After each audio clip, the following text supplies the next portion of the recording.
The house exhaled at exactly 3:14 a.m.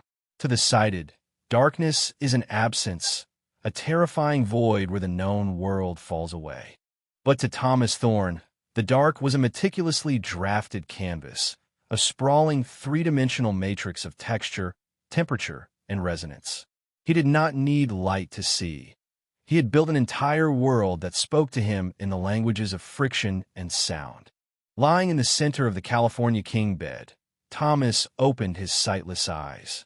He could hear the low, rhythmic susurration of the Pacific Ocean battering the cliffs 200 feet below the estate, the sound dampened by 3 inches of argon-insulated acoustic glass. He could feel the ambient temperature of the room, a steady 68 degrees, maintained by the silent, radiant heating coils coiled like sleeping serpents beneath the reclaimed oak floorboards. Beside him, Sarah shifted in her sleep. Her breathing was a metronome of deep, unimpeded peace. Thomas reached out, his fingertips grazing the high thread count cotton of the duvet until he found the bare skin of her shoulder. She was warm, radiating a soft heat that grounded him. He let his fingers rest there for a fraction of a second, committing the curve of her collarbone to the vast, infallible library of his tactile memory, before he carefully rolled out of bed. His bare feet met the floor. The wood here was smooth, sanded down to a buttery finish, but as he took his first step toward the bedroom door, the grain subtly shifted. The transition was imperceptible to anyone else, but to Thomas, the slight roughening of the oak was a clear, tactile signpost, 3 feet to the doorway. He walked with the fluid, unhesitating grace of a man entirely in his element. He had designed every square inch of it in his mind before dictating the plans to his draftsman. The estate was his masterpiece, a house built not for the eye, but for the body. Thomas found the bedroom door handle, knurled brass, heavy and cool to the touch, and twisted it silently.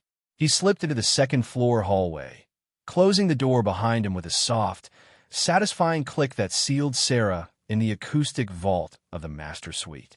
Out here in the gallery, the air was different. The ceiling vaulted to 30 feet, and the sheer volume of the space changed the barometric pressure against his eardrums. The silence here was not dead. It was expansive, ringing with the microscopic expansions and contractions of the home's massive timber frame. He paused, listening. A soft draft kissed his right cheek, the return vent of the HVAC system pulling air toward the western wing. He moved toward the grand staircase. The runner beneath his feet was thick, hand-tufted wool, muffling his footsteps. As he reached the top of the stairs, he reached out his right hand and found the balustrade. It was cast bronze, wrapped tightly in saddle leather. The leather was cold, smooth, stitched tightly along the underside where the thumb naturally rested. 1. He counted silently, stepping down. 2. Down here, the flooring transitioned from wool and oak to honed basalt, a volcanic stone that held the chill of the coastal night. The sound of the ocean grew marginally louder, vibrating through the massive structural steel beams anchored deep into the cliffside. 14. 15. To his left lay the kitchen, smelling faintly of the espresso beans Sarah had ground the previous morning and the sharp, clean scent of citrus. To his right was the great room, dominated by a monolithic concrete fireplace. But Thomas walked straight ahead toward the eastern wing, toward his studio. This was the sanctuary of the blind architect. The basalt yielded to end-grained Douglas fir as he crossed the threshold into the studio. The air here smelled of graphite, basswood, cyanoacrylate glue, and old vellum. It was the scent of creation. He walked over to the massive, custom-built drafting table in the center of the room. His hands danced over the surface, finding a large architectural model. His long, calloused fingers brushed over the miniature walls, the delicate balsa wood framing, the tiny, sandpaper-textured rooftops. It was a model of a museum he was currently designing for a client in Tokyo. As he touched it, his mind scaled the geometry, expanding the miniature into a life-size construct. But as his thumb traced the sharp, aggressive angle of a cantilevered roofline on the model, a phantom memory intruded. The angle was too sharp. The name alone caused a tight knot to form in Thomas's chest. For a decade, they had been the most celebrated architectural duo in the country. Thorne and Vance. Thomas had been the visionary, the master of flow, harmony, and sensory experience. Elias had been the pragmatist, the engineer of impossible geometries, a man obsessed with dominating the landscape rather than integrating with it. Before Thomas lost his sight, their friction had been creative, sparking brilliant, award-winning designs. But after the accident, after the shattered glass of the windshield had taken Thomas's eyes, the dynamic had soured. Thomas had turned inward, redesigning his entire philosophy of space around touch, sound, and feeling. Elias's designs had grown colder, more imposing, stripping away the human element in favor of monolithic, authoritarian structures of glass and steel. The final fracture had come 3 years ago over the commission for the National Library. Thomas had designed a space of warmth and acoustic serenity.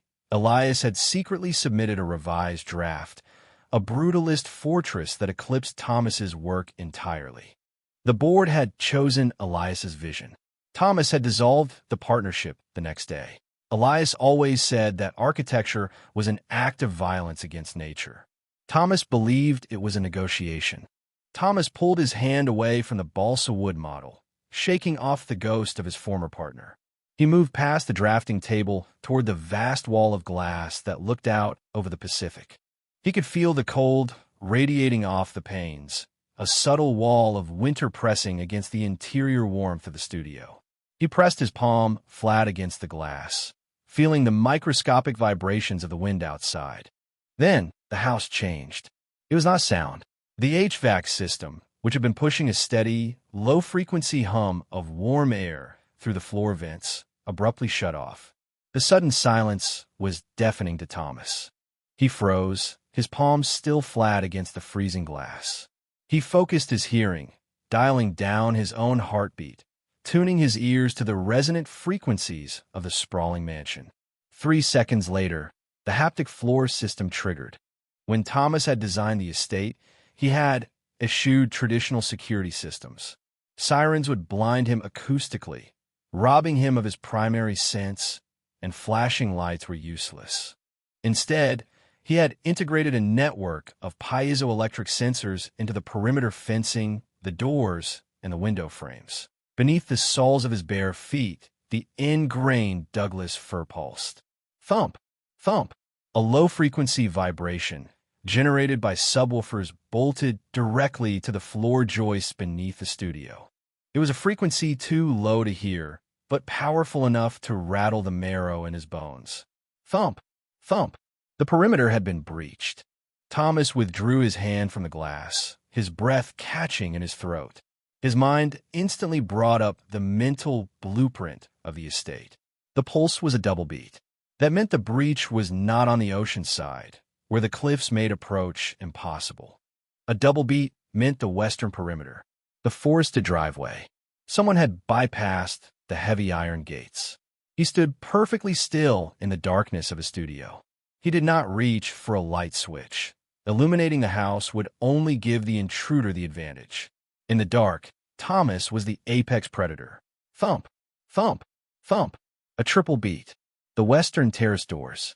They were moving fast. The realization sent a spike of cold adrenaline through his veins. Most burglars would test the perimeter, look for an easy window, perhaps spend minutes trying to pick a lock. The speed of the sensor relays indicated someone who knew the layout of the grounds. Someone who knew exactly where the blind spots in the exterior cameras were. Someone who possessed the blueprints. Elias. Thomas breathed into the silent room. The word hung in the cold air, heavy with inevitable dread. Elias had drafted the initial site plans for the estate years ago, before their falling out. He knew the western terrace was the weakest point of entry. He knew about the acoustic glass. He knew exactly where Thomas slept. Thomas pivoted on his heel, his mind racing. The studio was a dead end. He needed to intercept the intruder before they reached the grand staircase. He sprinted across the studio, his bare feet slapping softly against the wood, perfectly anticipating the edge of the drafting table. dodging the scattered stools by mere millimeters. He crossed the threshold back into the great room, his toes gripping the freezing basalt floor. He stopped in the center of the cavernous space, crouching low, turning his head to expose his right ear toward the western wing. The house was holding its breath. Then a sound. It was so faint that a sighted person, distracted by the visual input of the shadows, would never have registered it. A tiny, high-pitched screech of rubber against stone. A wet shoe pivoting on the basalt flooring of the western mudroom. The lock hadn't been picked. Thomas stood up slowly, the muscles in his back coiling tight. Beside it, integrated seamlessly into the brutalist design, was a heavy wrought iron fireplace poker. His fingers curled around the cold, textured metal of the handle. He could hear the intruder breathing now. The sound was echoing down the long, acoustic hallway that connected the mudroom to the great room. The breaths were shallow, controlled, but carrying a ragged edge of adrenaline.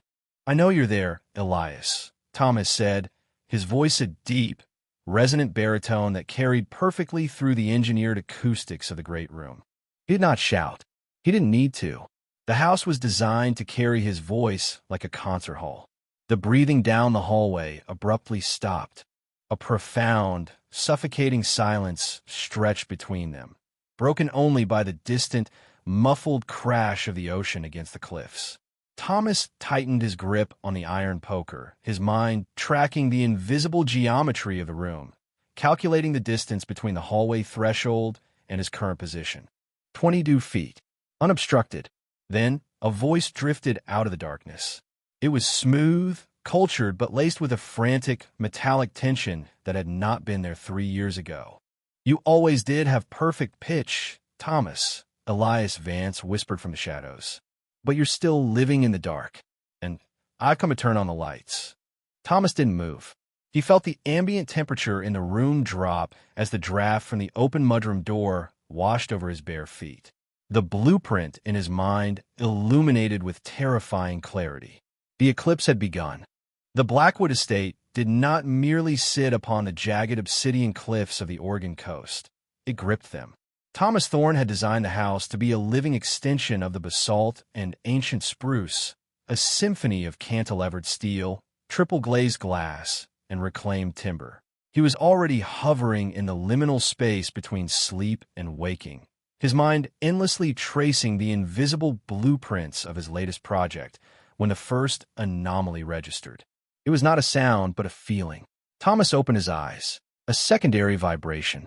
The frequency of weight.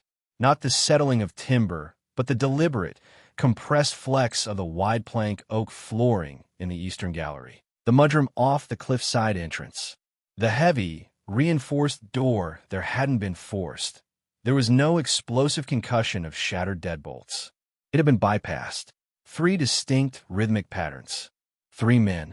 Downstairs in the shadowed expanse of the great room, Elias Vance paused, rain dripping from the hem of his heavy leather coat, pooling on the polished concrete floor. The air in the house smelled of cedar, expensive espresso, and the sterile perfection of untouchable wealth. "Check the perimeter rooms," Elias whispered, his voice a gravelly rasp that barely disturbed the air. "Leave the architect to me. I want to see the look in his eyes when the walls come down." In the master bedroom, Thomas moved. He didn't throw the covers back. The rustle of the high-thread count duvet would act like a beacon in the acoustically engineered silence of the upper floor. He moved to Sarah's side of the bed.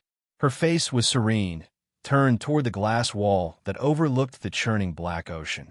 Thomas felt a sudden, violently protective surge in his chest. Sarah's eyes snapped open. In an instant, the serenity vanished, replaced by the primal, wide-eyed panic of a waking nightmare. She thrashed, a muffled gasp dying against Thomas's palm, her hands flying up to claw at his wrist. Thomas brought his face down inches from hers. The moonlight caught the sheer, unadulterated terror in his eyes, but his expression was fiercely controlled. He shook his head, a sharp, violent negative. He slowly removed his hand from her mouth, keeping his fingers hovering a millimeter above her lips. There inside, he breathed, the words so quiet they were formed more by the shaping of his lips than by vocalization. She knew about Elias Vance.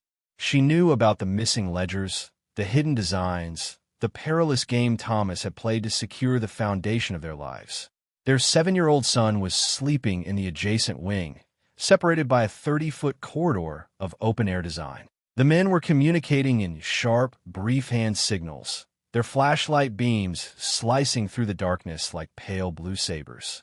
The beams swept over Thomas's prized mid-century furniture, over the towering indoor ficus, over the sleek, floating steel staircase that led to the family quarters. Thomas and Sarah crept into the hallway. The air in the house had changed. The thermal equilibrium was broken. Thomas could feel the draft of cold, briny ocean air sweeping up from the breached mudroom. He guided her through the shadows, moving with agonizing slowness. Every time a flashlight beam swept the ceiling of the atrium below, they flattened themselves against the cold Venetian plaster of the corridor wall, holding their breath until their lungs burned.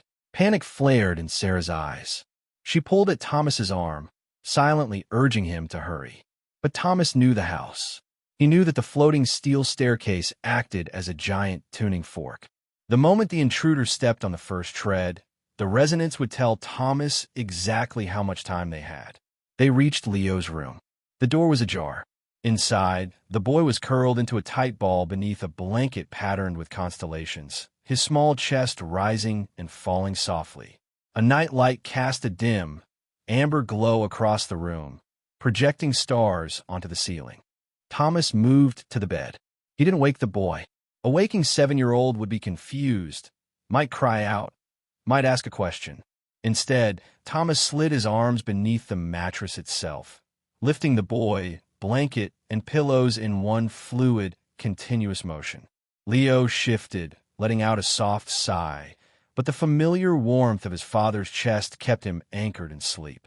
A low, resonant hum vibrated through the steel framework of the house. Between the master suite and the children's wing was a structural core, a 3-foot-wide column of reinforced concrete that housed the HVAC ducts, the central plumbing, and the electrical conduits. She pulled the handle.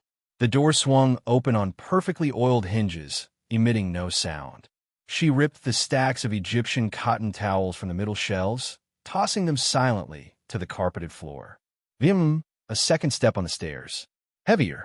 Faster. The brilliant white light exploded through the glass, casting jagged, terrifying shadows across the walls of the corridor. Thomas lunged forward, pressing Leo tightly against his chest. He reached the closet, just as the sound of heavy boots hitting the top of the landing echoed through the hall.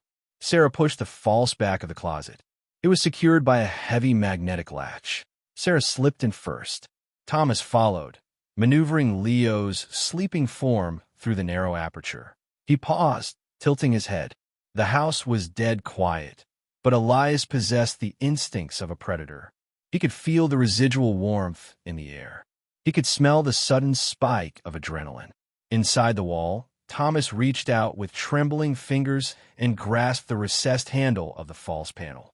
He pulled it shut. The magnets engaged just as a brilliant beam of a tactical flashlight swept into the bedroom they had just vacated. Total darkness enveloped them. The acoustic foam lining the walls deadened the ambient sounds of the house, but it could not drown out the heavy, deliberate footsteps approaching the closet. On the other side of the quarter-inch plywood panel, Elias Vance breathed out a slow, rasping exhale. Through a millimeter-wide gap in the woodwork, Thomas saw Elias's gloved hand reach in, carelessly tossing aside the remaining towels. The hand stopped mere inches from the false back. Thomas squeezed his eyes shut, his heart hammering against his ribs with such violent force, he was certain the vibrations would echo through the wood. Elias's hand hovered for a fraction of a second longer. Then he withdrew it. Tear the upstairs apart, Elias commanded his men, his footsteps turning away. Break every piece of glass in this house if you have to. Find them. As the heavy footsteps receded down the hall, leaving the shattered silence of the estate in their wake, Thomas Thorne remained trapped in the dark heart of his own creation. Clutching his family, realizing with icy dread that the walls he had built to protect them had just become their tomb. The house breathed, and tonight it was hyperventilating. "Keep moving. Do not look back," Thomas ordered, his voice a low, tightly coiled spring. Ahead of him, his wife, Sarah, navigated the spiraling descent of the subterranean staircase. She held their 6-year-old daughter, Maya, tightly against her chest, the child's face buried in the wet wool of Sarah's sweater. Above them, the chaotic symphony of the invasion began. The heavy, rhythmic thud of boots on the reclaimed oak floors. The shattering of the Venetian glass chandelier in the foyer. A cascade of crystalline dissonance that made Thomas flinch, mourning the architecture even as he feared for his life. He knew every acoustic property of this house. "Thomas, they're inside," Sarah gasped, pausing at the landing, her eyes wide, white-rimmed pools of absolute terror. The sound of a heavy-caliber gunshot echoed from the living room, a percussive blast that physically vibrated the air in the stairwell. "I know," Thomas said, placing a firm hand on the small of her back and pushing her gently but relentlessly downward. "We are almost there." They descended deeper into the earth, leaving the atmospheric elegance of the upper house behind. Here, the aesthetic shifted from airy mid-century modern to something primal, something born of paranoia and structural necessity. The air grew colder, smelling of damp limestone and ozone. Thomas's mind, a sanctuary of blueprints and geometric logic, raced through the schematic of the house. Vance's men would clear the ground floor in 3 minutes. They would find the hidden doorway behind the library bookshelves in 5. That gave Thomas exactly 300 seconds to execute the final phase of his design. They reached the absolute bottom. Thomas did not answer immediately. He stepped past her, moving toward the seemingly solid back wall of the utility room. It appeared to be poured concrete, complete with the subtle horizontal lines of the wooden formwork used to cast it. It was cold, gray, and utterly unyielding. "Everything is by design," Sarah, Thomas murmured, his fingers tracing a specific, barely visible imperfection in the concrete, a hairline fracture that looked like a natural, settling crack. Deep within the walls, massive pneumatic pistons hissed, releasing a breath of compressed air. The sound was distinct, a mechanized exhalation that cut through the low drone of the generator. Sarah gasped as the solid concrete wall suddenly fractured. A massive rectangular section, 10 feet high and 6 feet wide, recessed inward by 3 feet, then silently glided to the left on a track of frictionless magnetic levitation. It was a room within a room, suspended from the primary foundation by heavy-duty neoprene acoustic isolators. The walls were lined with geometric wedges of anechoic foam, backed by layers of mass-loaded vinyl, cork, and 2 feet of reinforced steel. There were no hard angles inside. Everything was chamfered or curved to prevent sound waves from bouncing. In the center of the small 10 by 10 space were survival rations, a composting biological toilet, a ventilation system connected to a dedicated, undetectable surface intake, and a plush circular bed. "Get in," Thomas commanded, the urgency bleeding through his stoic facade. "What is this?" Sarah breathed, stepping hesitantly over the threshold. The moment she entered the space, her voice changed. The acoustic deadness of the room swallowed her words instantly, stripping them of any reverberation. It sounded as though she were speaking into a vacuum. "It's an anechoic chamber," Thomas explained, standing in the doorway, keeping one foot in the utility room. "It is entirely decoupled from the structure of the house. Once this door closes, nothing outside can be heard."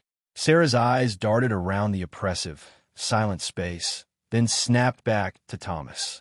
Her breath hitched. "Get in." "I'm not coming in, Sarah," Thomas said. "You can't fight them."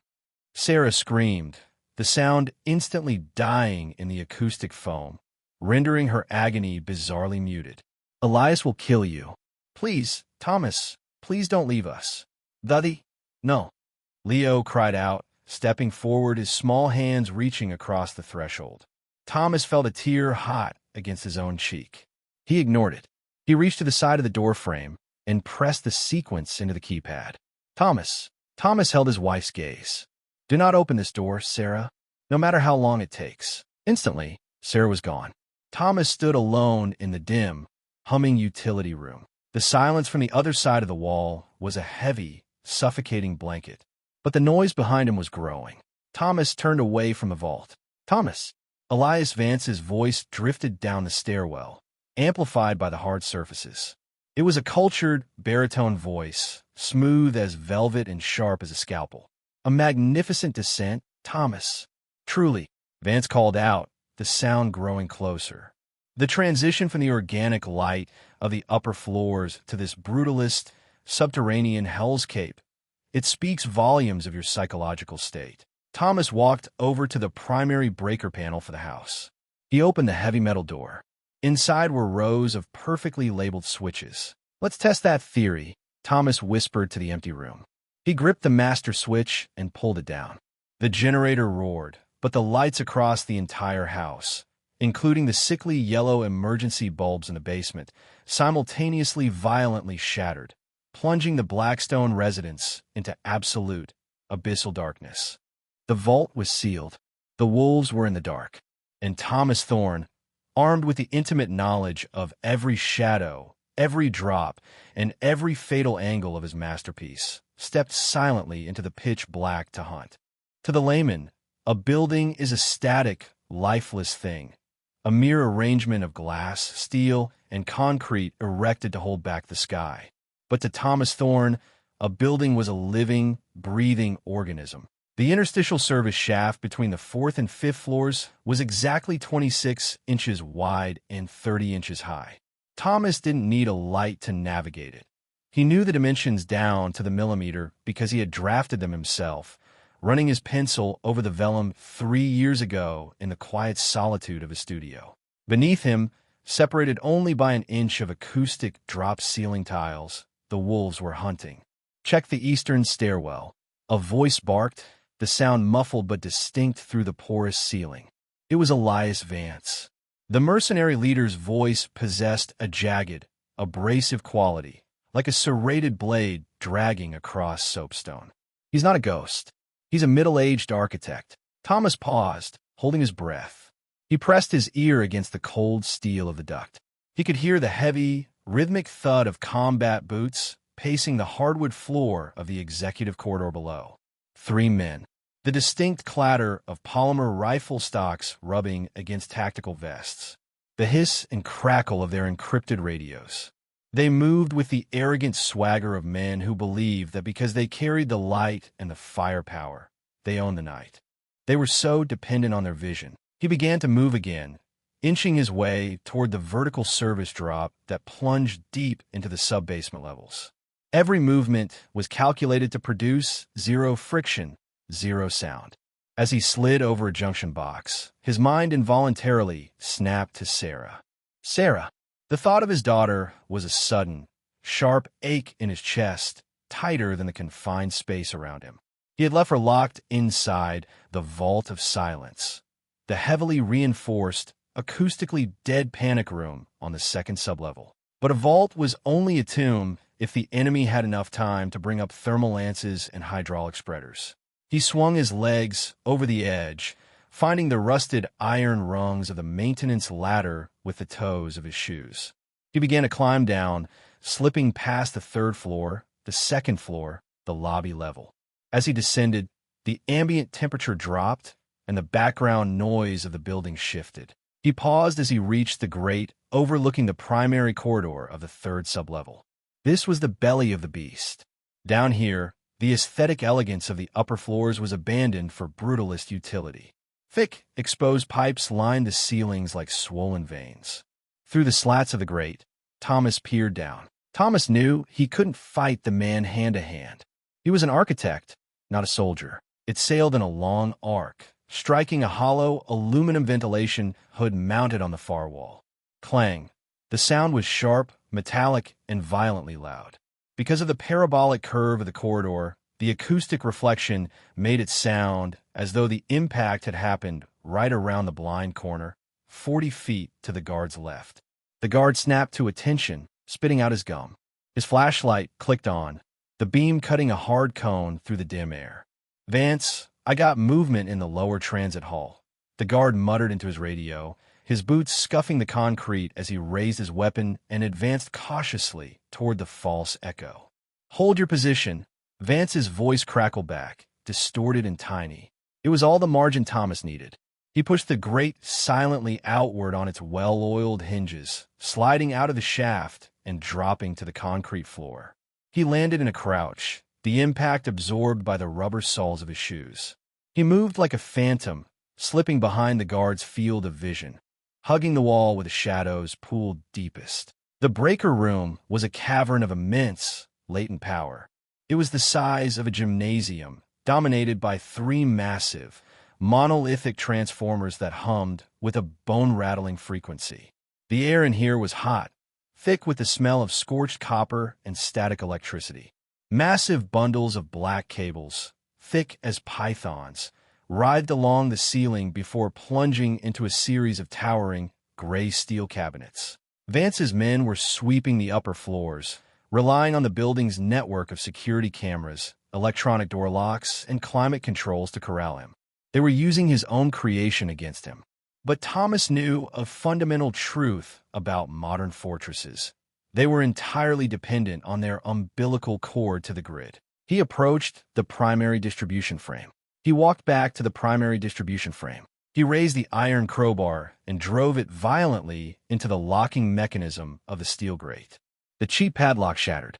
Thomas gripped the hot steel mesh and ripped the panel away, exposing the glowing, humming heart of the electrical system. Thomas knew the physics. He knew the danger. He turned his head away, squeezing his eyes shut to protect his retinas from the impending ultraviolet blast. He gripped the rubber-insulated center of the crowbar with both hands, raised it high, and with a guttural roar that expelled all the fear and tension from his lungs, he drove the iron bar directly across the three exposed copper mains. KRAKOM. The eruption was biblical. A blinding, blue-white sphere of plasma exploded from the panel, accompanied by a sound so loud it transcended hearing and became a concussive wave of pure physical force. It was the sound of thunder detonating indoors. The blast wave threw Thomas backward. He slammed into the concrete floor, the breath knocked from his lungs, his ears ringing with a high-pitched, agonizing whine. Above him, the switchgear screamed. Sparks showered like a furious metallic rain, bouncing off the concrete in bright, angry arcs. The smell of vaporized copper, burnt rubber, and heavy ozone instantly filled the room, choking the air. Then, the cascading failure began.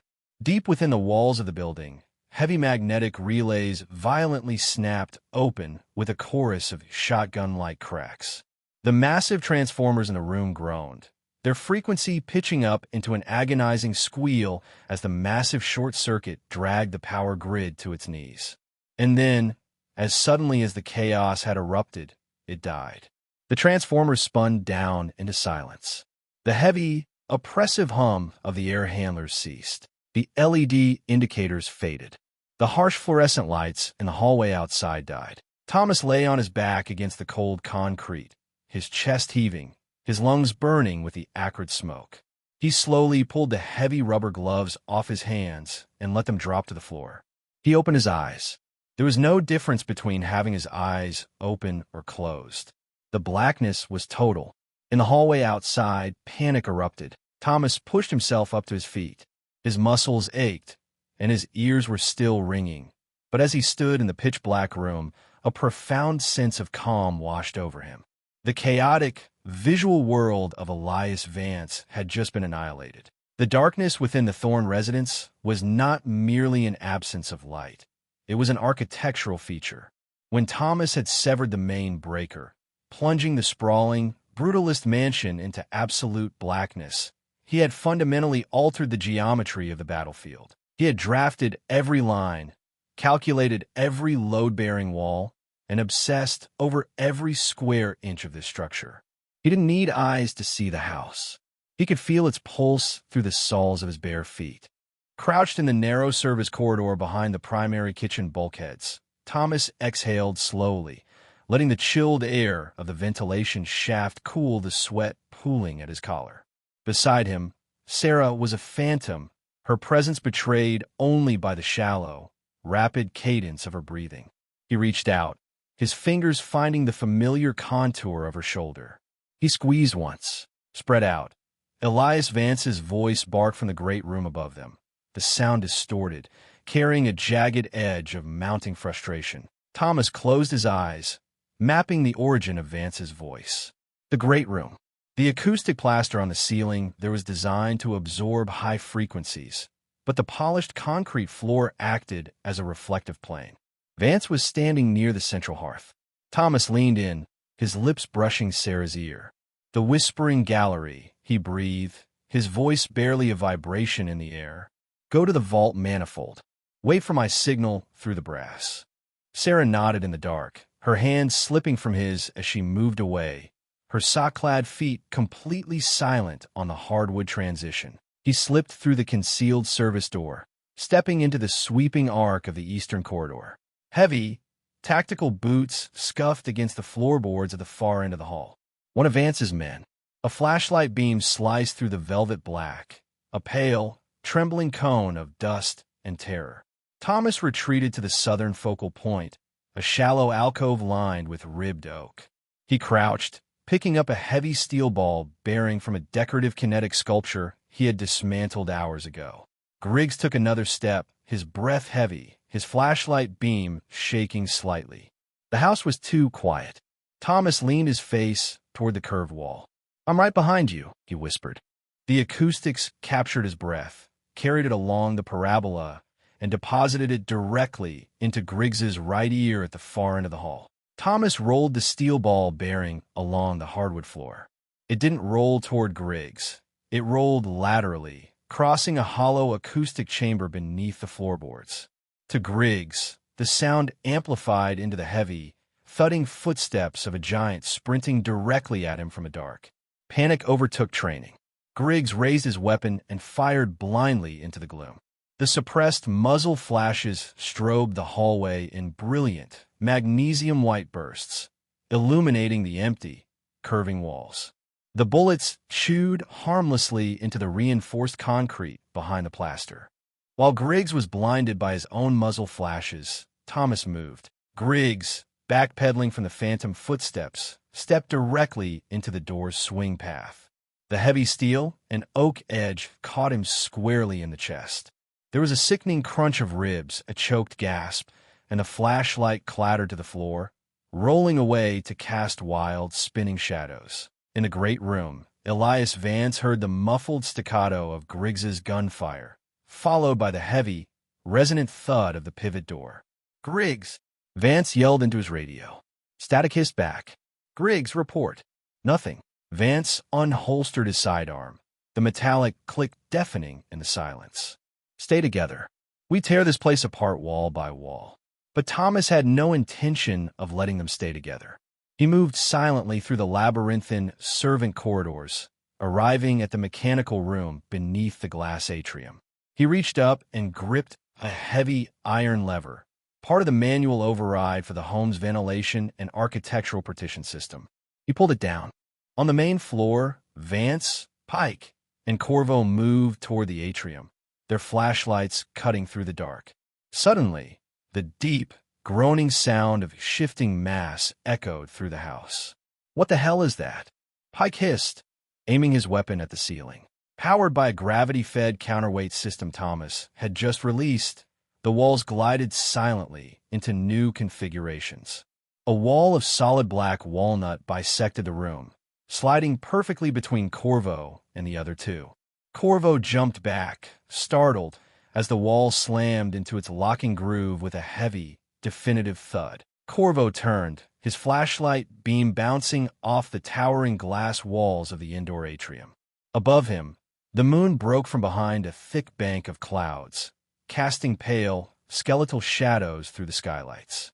The atrium housed a reflecting pool, crossed by a bridge of thick, frosted glass panels.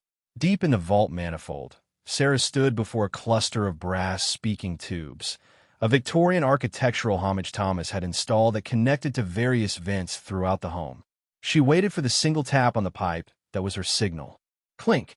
Sarah leaned into the central tube, her voice steady, channeling every ounce of her fear into a haunting, breathy melody. "Show yourself," Corvo screamed, spinning in circles, aiming his flashlight wildly at the empty air. High above on the second-floor gallery, Thomas stepped into a sliver of moonlight. He looked down at the panicked mercenary. Thomas reached out and pulled a release cable tucked beneath the handrail. The locking pins holding the third glass panel retracted with a sharp snap. Corvo didn't even have time to scream. The floor vanished beneath his feet. He plunged downward, crashing into the shallow, icy waters of the reflecting pool below. Before Corvo could stand, Thomas triggered the secondary defense. The heavy steel security grates, designed to seal the pool in the event of a breach, slammed shut overhead, locking with magnetic finality. Corvo thrashed in the waist-deep water, his hands clawing uselessly at the steel lattice above him, his flashlight shorting out beneath the surface. Elias Vance heard the splash and the clang of steel. He rounded the newly formed corner just in time to see Corvo trapped beneath the grate. Vance fired at the steel mesh, the sparks showering down, but the heavy-gauge metal barely dented. "Boss!" Pike whimpered, his flashlight shaking violently. "Shut up!" Vance roared, his composure shattering.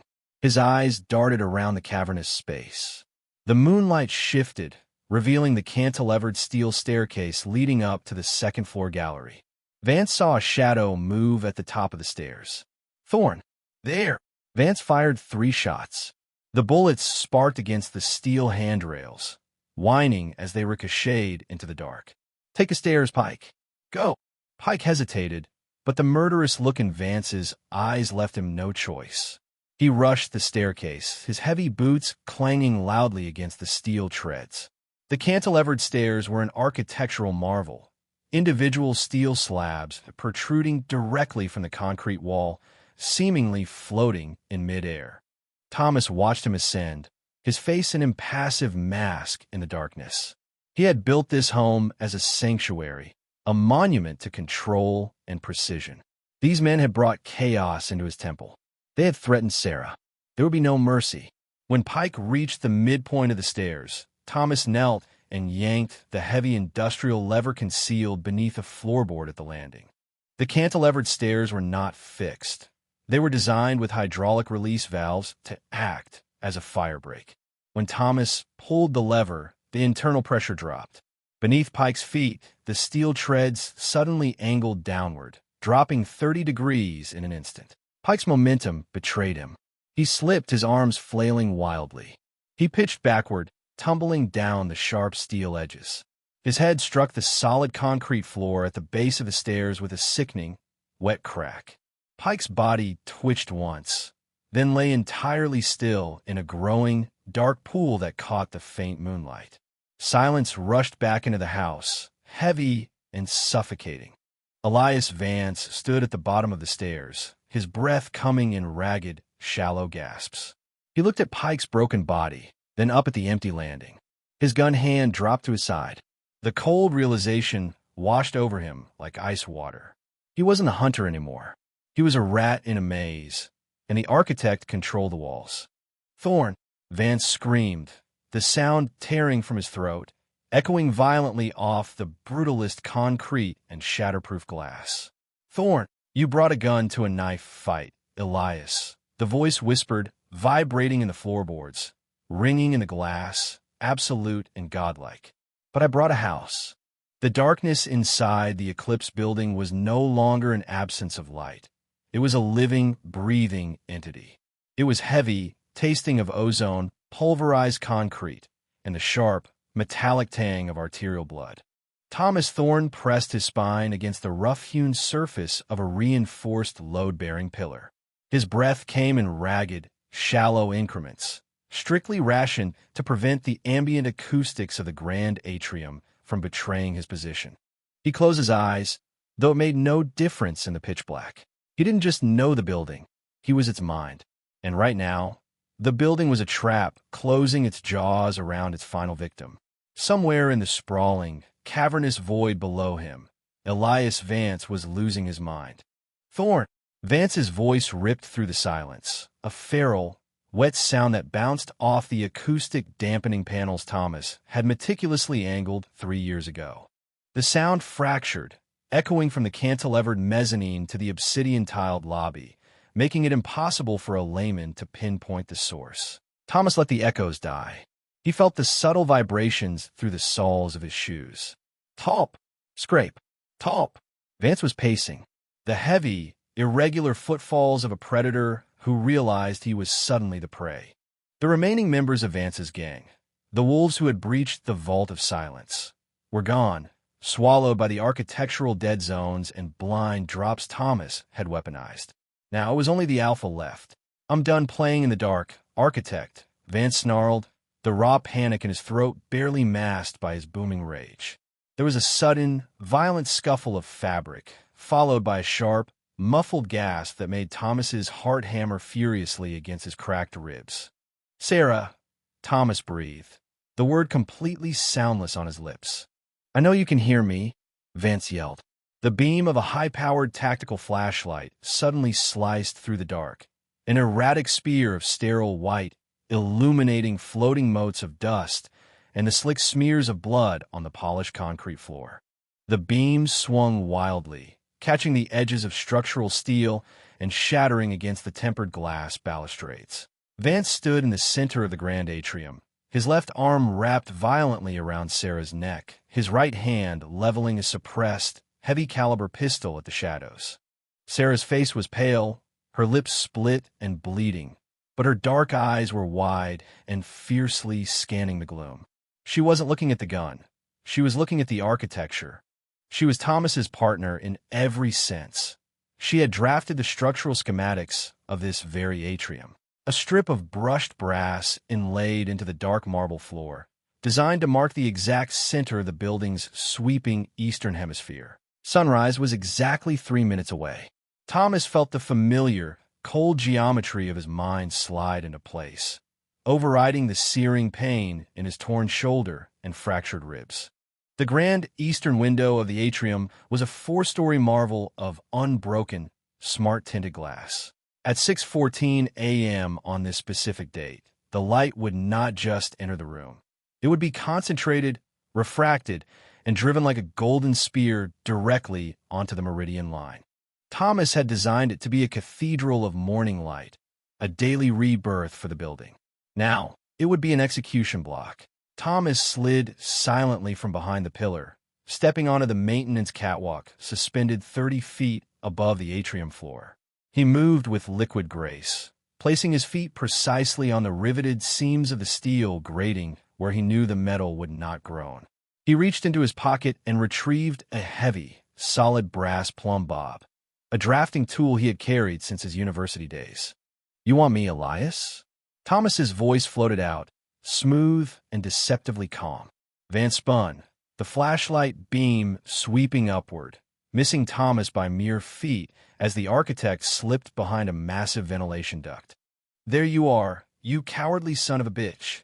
Vance roared, tightening his grip on Sarah. She winced, struggling to keep her footing. "Come down here." "I'm coming down," Thomas said. He threw his voice against a concave concrete shell to his left, making it sound as though he were descending the northern stairwell. He tossed the brass plumb bob over the railing. It plummeted 30 feet, striking the marble floor with a sharp, resounding crack 20 yards away from Vance's position. Vance flinched, firing 2 silenced shots into the darkness where the brass had fallen. The theft of the weapon was followed by the explosive shattering of a decorative glass partition. In the momentary distraction, Thomas descended, not by the stairs, but by sliding down the sleek, angled surface of the central structural tendon, a massive cable of braided steel that anchored the mezzanine. The friction burned his palms through his leather gloves, tearing the skin, but he made no sound. He hit the ground floor in a crouch, entirely cloaked in the pitch-black shadow beneath the cantilevered stairs. Vance was breathing heavily now, a wet, rattling sound. He jerked Sarah back, keeping his boots planted firmly on the brass inlay of the meridian line. "Show yourself," he screamed, his composure completely fractured. "I'll kill her." Sarah caught the subtle shift in the absolute darkness beneath the stairs. She couldn't see Thomas, but she felt him. "Thomas," Sarah said, her voice steady, cutting through Vance's panic. "The Foundation is holding." It was a code. "I am ready." "Shut up," Vance hissed, jamming the barrel of the gun into her ribs. Thomas exploded from the shadows. He didn't run. He launched himself with the kinetic fury of a coiled spring. He covered the distance in absolute silence, his dark clothes rendering him nothing more than a phantom in the gloom. He didn't go for Vance's gun hand. He went for the Foundation. Thomas drove his shoulder directly into the back of Vance's left knee, the structural weak point of any standing man. The joint buckled with a sickening pop. Sarah wrenched herself free, diving across the polished marble, sliding out of the kill zone. Vance collapsed to one knee, but swung his heavy pistol toward Thomas's head in a vicious arc. The steel barrel caught Thomas across the cheekbone, tearing skin and flashing stars across his vision. Thomas stumbled backward, tasting the hot copper of his own blood, falling onto the cold marble. Vance, snarling like a cornered beast, ignored his ruined knee. He pushed himself up, the tactical flashlight rolling away across the floor, casting crazed, spinning shadows against the walls. He leveled the pistol directly at Thomas's chest. The architect was on his back, gasping, trapped precisely on the brass strip of the meridian line. "Clever," Vance spat, wiping a mixture of sweat and blood from his eyes. Thomas looked up at the towering silhouette of the gang leader, then shifted his gaze past Vance's shoulder, looking toward the great eastern window. The violet sky had turned a pale, fragile blue. The sun breached the horizon. It did not enter the room gently. The first ray of direct, unadulterated sunlight struck the 14-degree angled smart glass of the great eastern window. Instantly, the architectural louvers and suspended crystalline baffles caught the light, multiplying it, refracting it, condensing it. A blinding, explosive beam of concentrated solar fire shot through the cavernous atrium, striking the polished brass of the meridian line with the intensity of a magnesium flare. Because Vance was standing directly over Thomas, facing the eastern window, the focused beam hit him perfectly, squarely in the eyes. It was absolute, searing whiteout. Vance shrieked, a sound of pure, unadulterated terror and pain.